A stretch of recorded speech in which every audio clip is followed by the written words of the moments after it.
Hello, everyone, and welcome to Soul Stain Inc. My name is Beth, and I am here today to give you kind of a wrap up for my middle grade May slash book a day in May. Um, I didn't quite hit a book a day in May, but I'll talk about that in a minute. And I am going to go ahead and apologize for the lovely lighting. It is midnight. Um, my youngest child has strep throat, and she is right here next to me, sound asleep. But if I move, if I adjust the lighting, she'll wake up. I can talk, I can watch TV, I can read, I can listen to an audiobook. She doesn't care. If I get up, if I move, she'll be up and screaming. So I don't have the books to show you. Sorry. Um, and the lighting's just, it is what it is. Our setup, my double chin's getting smaller. Takes a lot more effort for me to do like, eh. But, I'm leaving that in, by the way, so that you could enjoy that face that I just made. Because we should all have that joy in our life. However, as I said before, all of this, I apologize for it. But let's get on to talking about what I managed to read in the month of May. Now, I did make an update video on probably the 9th or the 10th, somewhere around there, telling you about the first 9 books that I had read. So I'm not going to do anything else with those. I will very quickly tell you what they were.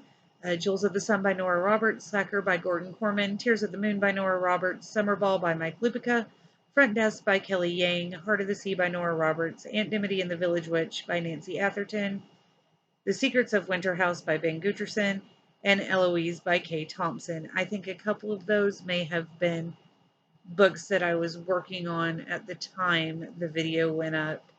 But they're all the beginning books that I read. The next book after that I completed was Aunt Dimity and the Lost Prince by Nancy Atherton. That is book 18 in the Aunt Dimity series. I'm not going to be giving you any information about that one or the other 2 Aunt Dimity books I also completed in the month. I will, however, give you a quick summary of like the beginning of the series.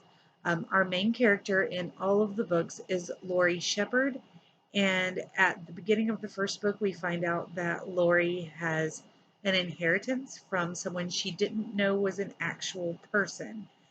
Growing up, her mother told her fabulous stories about Aunt Dimity, who is this amazing woman who went on adventures and helped people. And, Laurie always thought that she was a figment of her mother's imagination, a story mommy made up to help Laurie go to sleep at night.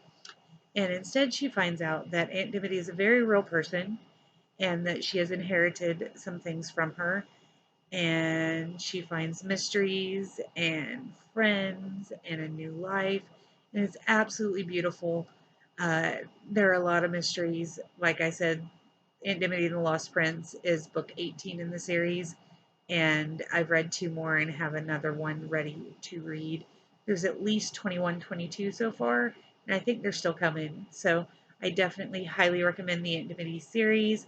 If you haven't picked it up, I really think you ought to. Just go ahead and read the first one. It'll catch you, and you will enjoy it. I hope. Fingers crossed. I gave that one 4 out of 5 stars. Next, I completed The Day I Swapped My Dad for Two Goldfish by Neil Gaiman. This one is such a weird little children's book, but it was so cute and I really enjoyed it. Always love Neil Gaiman books. I haven't found one yet that I dislike, which is weird because normally you love all of them except that one, and then you're like, I hate that book. But so far, I've really enjoyed all that I've read from him. Gave it 4 out of 5 stars. Next, we listened to the audio from Audible of Billy Kelly. This is a family show by Billy Kelly, and gave that about a 3.75 out of 5 stars. It was cute. I giggled. I don't remember much of it. I then reread The Tales of Beetle the Bard by J.K. Rowling. This is the book of fairy tales from the Harry Potter series. I gave it 5 out of 5 stars. I love it. There's not much else to say. And I really need to save time anyway because the next book's a doozy. I read The Terminal List by Jack Carr. Um, And if you've been on this channel for a while following me, you'll know that I love middle grade books. I love fantasy books. I don't do contemporary very often, and I never, ever, ever do political or heavy hitting thrillers. I do cozy mysteries. I do kind of thrilly thrillers, but most super thrillers are also like contemporary, and I just, I don't dig it. Uh, but one of my favorite people in the entire world told me that he thought I would enjoy this book. And then he read me the summary, and I thought he was insane. And then he made me sit on the couch and listen to the first little bit of the audiobook. And I was like, okay, I could maybe listen to it. I could maybe do this. So we ended up curling up on the couch and listening to the first 2 hours, I think, of the audiobook. And then he was like, okay, we're going to turn that off now and do something else. And I was hooked. So I had to get the audiobook and I listened to the whole thing and I gave it 5 out of 5 stars. But it's a political thriller. So I'm going to read you this book description and you're going to go, Beth, why in the world would you have listened to that book? And I'm going to tell you because he made me. But I'm so glad he made me because it was great and it's the beginning of a series. And I think probably in another couple of months, I'm going to pick up book 2. So, book description. A Navy SEAL has nothing left to live for and everything to kill for after he discovers that the American government is behind the deaths of his team in this ripped from the headlines political thriller. On his last combat deployment, Lieutenant Commander James Reese's entire team was killed in a catastrophic ambush that also claimed the lives of the aircrew sent in to rescue them. When those dearest and nearest to him are murdered on the day of his homecoming, Reese discovers this was not an act of war by a foreign enemy, but a conspiracy that runs to the highest levels of government. With no family and free from the military's command structure, Reese applies the lessons he's learned in over a decade of constant warfare toward avenging the deaths of his family and teammates. Yeah, I know. Not what I would normally read at all, but it was so good. I gave it 5 out of 5 stars. It's amazing. You should at least check out the first couple of chapters. There are some really, really hard scenes and definite trigger warnings for all sorts of things.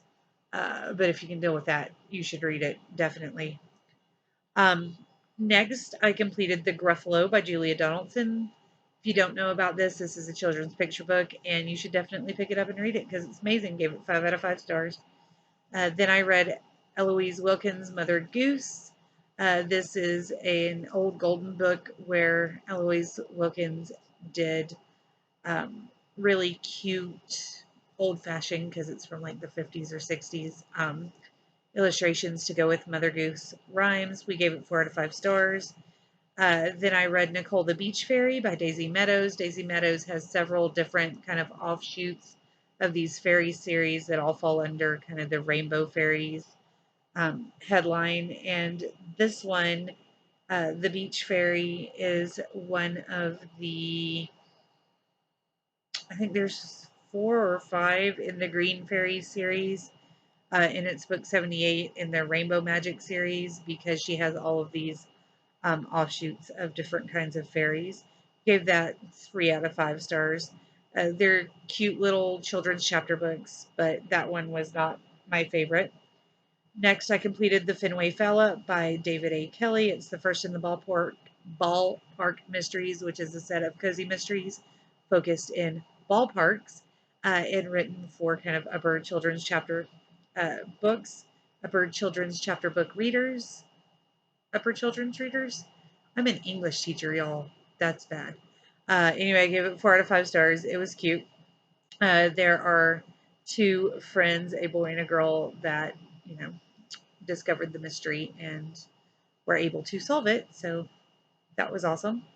Next, I completed Dark and Deepest Red by Anna Marie McLemore, and I don't know why you guys love it so much. I really don't. I enjoyed her writing style to an extent, and I really liked the idea and the movement between ages, but I just felt so disconnected through most of it. It's a soft 3 out of 5 stars for me. And if you don't know, this one follows a family, a girl with red shoes, and there's magic. And then in the past, this gypsy girl, there's a dancing sickness, and it goes back and forth.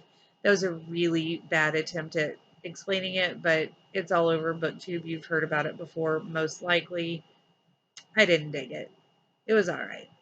Next, I completed Abby and Oz by Sarah Milnowski. Now, this is the second in the Whatever After um, bonus editions. Um, Whatever After is a series that follows Abby and her brother Jonah. They go into a magic mirror, and when they go through this mirror, they find themselves in different fairy tales, and they have to help the characters within the fairy tales. The bonus editions have Abby and her friends going into kind of classic children's books. The first was Wonderland, and this one is The Wizard of Oz. It was cute. I gave it 4 out of 5 stars. I've listened to all of the audiobooks for these or read the books with my daughter Elena. So she gives it 5 bajillion stars out of the world. I don't know. She loved it to death. It is a middle grade series, but kind of the lower level of middle grade. They're just becoming tweens at this point, so early middle grade. Next, I completed The Truth is a Cave in the Black Mountains by Neil Gaiman, and I listened to the audiobook of this with Neil Gaiman narrating. It was fabulous. It is kind of a revengey plot with a magical twist. I guess it's an adult short story, 4 out of 5 stars. Next, I completed Aunt Dimity and the Wishing Well by Nancy Atherton. This is book number 19, 4 out of 5 stars. Not telling you anymore. Next, I completed Wumbers by Amy Cross Rosenthal. This was supposed to be a really cute play with numbers picture book and, written on an early elementary level, but it's not. I gave it a 1.5 to 2 out of 5 stars. The way it was written, Elena was confused by a lot of it, and she's 7.5. I really think it was a cute idea, putting numbers into the words. So as you read them, you read the number, word, name, and just it. It's a good idea in theory, but I don't think it was put into practice very well. And middle schoolers, high schoolers, adults might be confused by it. 2 out of 5 stars. Next, Flovely Loves You by Siegfried Freudenfels. 2 out of 5 stars. I was just very confused by this picture book. I believe it might be super popular in other places, but I just couldn't get into it and was very confused. Next, I completed Bad Kitty School Days by Nick Kroll. Read this with Elena. Well, Elena read it to me, but that's fine. It's very cute. Bad Kitty is a cat that gets in trouble a lot and gets in a lot of adventures, but is actually kind of a good kitty, but you don't ever really know that. 4 out of 5 stars. Then I have 2 board books. It's Nice to Be a Narwhal by Make Believe Ideas and Stuart Lynch. This is one of those books that has the sequins that you move and they flip up and down. Raylan loves it. It's her favorite book. And then we had Twinkle Twinkle Unicorn by Jeffrey Burton. Both of those came from Scholastic. They're absolutely wonderful. We love them a lot. We gave them both 4 out of 5 stars. Then we did It's Okay to Be a Unicorn by Jason Tharp, which is an upper children's picture book, but it's kind of on the upper level of children's reading. Gave that 4 out of 5 stars. It's really, really cute. It's just telling kids it's okay to be who you are. Next is the book I'm most excited to have read this month, and you're going to laugh at me, but it's Beauty and the Beast, the read along with the CD.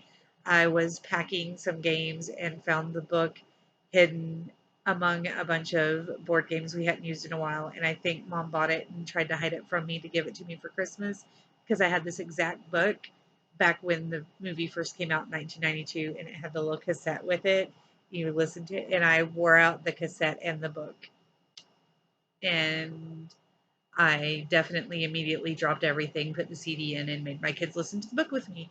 And then we watched the animated Beauty and the Beast from 1992 because I'm that mom. And I give it 5 out of 5 stars, and it's perfect because it is exactly the same book and narration and everything. And it made my little tiny heart so happy. All right. that was the last of the books I actually completed in May, but I had two books that I started a few days before the end of the month and just didn't get finished until June. The first one is Aunt Dimity and the Summer King by Nancy Atherton. This is book 20. Yes, book 20 in the series. Again, I'm not telling you anything else other than the fact that it was great, 4 out of 5 stars. And then the final book that I started in May and finally completed actually today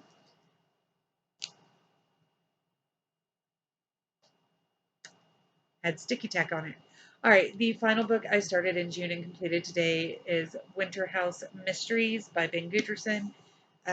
This is the third and final installment in the Winter House trilogy. As far as I know, it is a trilogy. And this series follows